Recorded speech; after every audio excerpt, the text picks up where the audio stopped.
Bismillahirrahmanirrahim. Assalamualaikum warahmatullahi wabarakatuh. Alasan Allah memilih Nabi Isa untuk membunuh Dajjal dalam Al-Quran. Turunnya Nabi Isa alaihi salam adalah salah satu peristiwa yang akan terjadi di akhir zaman. Nabi Isa diutus Allah Subhanahu wa Ta'ala untuk membunuh Dajjal. Lalu pertanyaan yang mungkin muncul di benak kita yaitu, kenapa bukan Rasulullah yang Allah pilih untuk membunuh Dajjal? Mengapa Allah memilih Nabi Isa?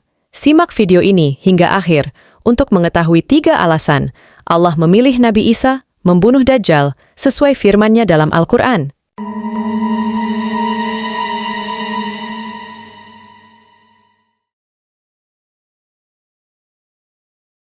Sejatinya, hanya Allah Subhanahu wa Ta'ala yang tahu alasan mengapa mengutus Nabi Isa untuk membunuh Dajjal.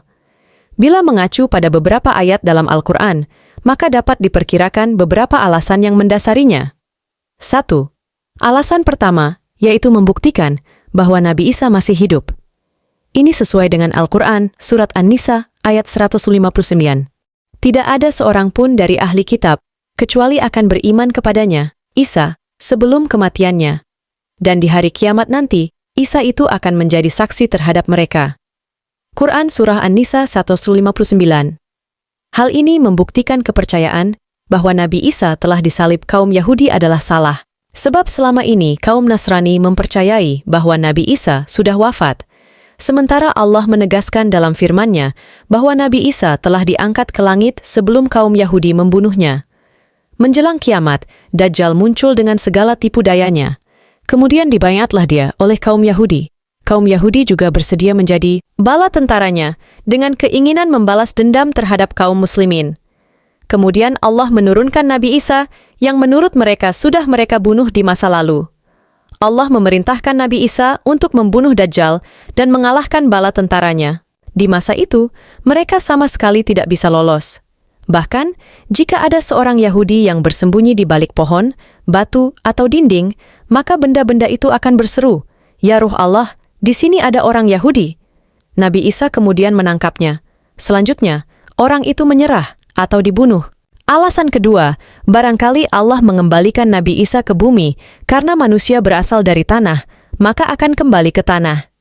Ini sesuai dengan surat Toha ayat 55, yang artinya, dari bumi, tanah, kami menciptakan kamu, dan kepadanya kami akan mengembalikan kamu, dan daripadanya pula, kami akan mengeluarkan kamu pada kali yang lain. Kemungkinan Nabi Isa diturunkan ke bumi karena ajalnya sudah dekat.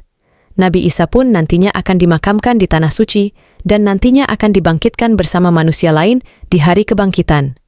Turunnya Nabi Isa saat itu bertepatan dengan keberadaan Dajjal di muka bumi yang sudah menyebar fitnah, bahkan sudah mengaku sebagai Tuhan. Maka tidak ada seorang pun dari kaum muslimin yang sanggup melawannya, kecuali Nabi Isa.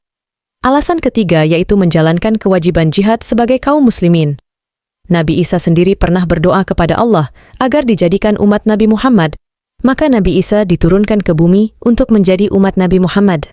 Keistimewaan Nabi Muhammad memang sudah diketahui sejak masa Nabi Isa dan diterangkan di dalam Injil sesuai surat Al-Fat ayat 29, yang artinya, Muhammad adalah utusan Allah dan orang-orang yang bersama dengan dia bersikap keras terhadap orang-orang kafir, tetapi berkasih sayang sesama mereka. Kamu melihat mereka rukuk dan sujud, mencari karunia Allah dan keridhoannya. Pada wajah mereka tampak tanda-tanda bekas sujud. Demikianlah sifat-sifat mereka yang diungkapkan dalam Taurat dan sifat-sifat mereka yang diungkapkan dalam Injil. Ketika Nabi Isa diturunkan ke bumi, Dajjal sudah berada di tengah masyarakat dan memperdaya manusia. Sebagai kaum muslimin, Nabi Isa berkewajiban untuk berjihad melawan Dajjal dan bala tentaranya. Demikian tadi telah kita ketahui 3 alasan Allah memilih Nabi Isa turun ke bumi dan membunuh Dajjal di hari akhir. Mungkin saja ada alasan-alasan lain selain yang disebutkan di atas. Sebab sejatinya hanya Allah Subhanahu wa Ta'ala yang mengetahui alasan pasti ditetapkannya segala sesuatu. Kita sebagai umat muslim diwajibkan mengimani segala ketetapannya. Wallahu alam. Wassalamualaikum warahmatullahi wabarakatuh.